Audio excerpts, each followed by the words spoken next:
Today's oil change video will be on a vehicle that's been on the channel and featured many times, this Mitsubishi Endeavor. Now, oil changes is pretty much the same concept on any vehicle to my knowledge. You just need to check your owner's manual and do your research on how much your oil that your engine will hold and what type of oil your engine uses, because there are many different types of oil.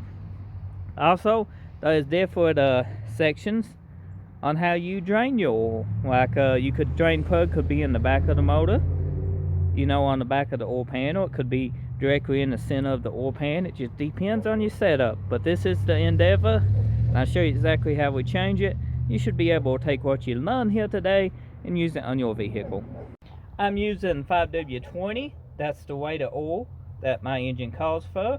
I'm using a Flam titanium filter, and it's Mobile 1, and it's full synthetic motor oil. Go ahead and remove your oil cap just like I did on this. It helps the oil drain out of your motor faster, in my opinion. You don't have to, but in my experience it just helps. Something I always did and I keep doing. The engine, make sure it's cooled off.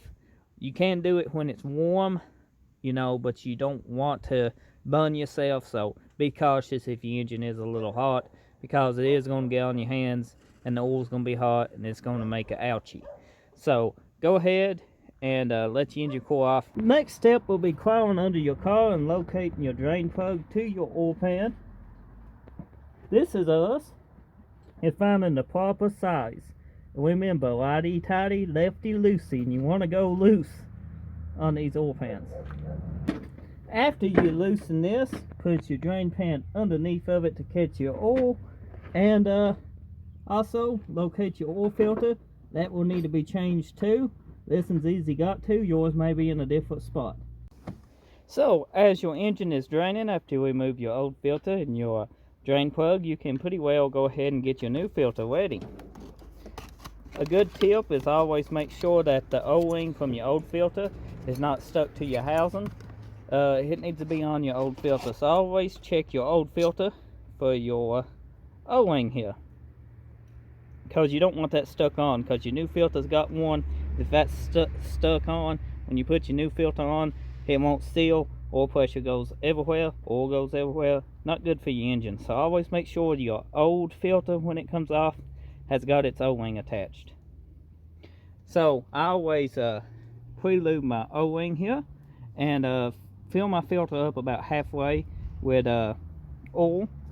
Some people don't do that. I do that to help with dry starts.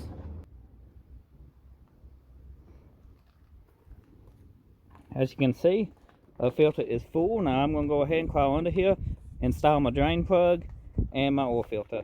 The oil filter goes snug, a little bit overhand tight. So I went ahead, tightened my bolt. Do not over tighten your oil pan bolt, as you can strip it. Went ahead and installed my new filter. So let's go up and fill it up with oil. So the next step is filling your motor up with oil. Depends on your motor.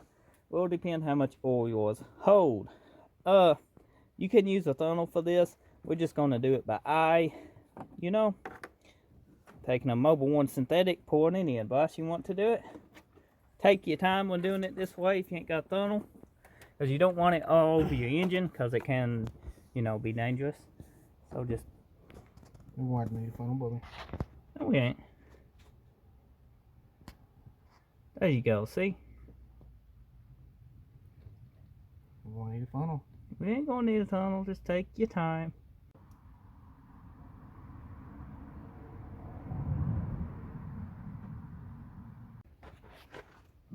Now, once you get this full, you want to go ahead and give it a few seconds, then check your oil level.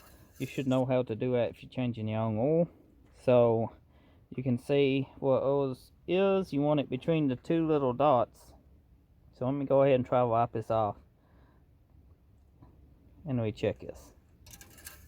And once you let it run a few seconds, you want to recheck your oil and top it off if it needs it, because your filter will take some oil from your motor. And that's right on the full mark, I would say. Now that I have let the engine run for about 30 seconds to a minute, I'm going to go ahead and check my oil again. So you pour it out one time, wipe it off real good, then we check it, and if it needs topped off, I'm going to top it off. Also, when you let your engine run, you want to make sure you have no leaks. That's a big major problem if you do. You know, you need to fix what you got. Okay, that looks like that could use a little bit more oil. So you want to check for leaks. We have no leaks. The engine is running smooth. It's running pretty good. I do got videos on working on this Endeavor. It's actually a playlist on my channel just for the Endeavor, I do believe. Check that out if you got one of these. So I'm going to go ahead and button everything up. I will be replacing this battery very soon. Somebody's got a side terminal on it. It's a top post factory car. I will be putting a top post back on it. So we'll check it now, see what we got.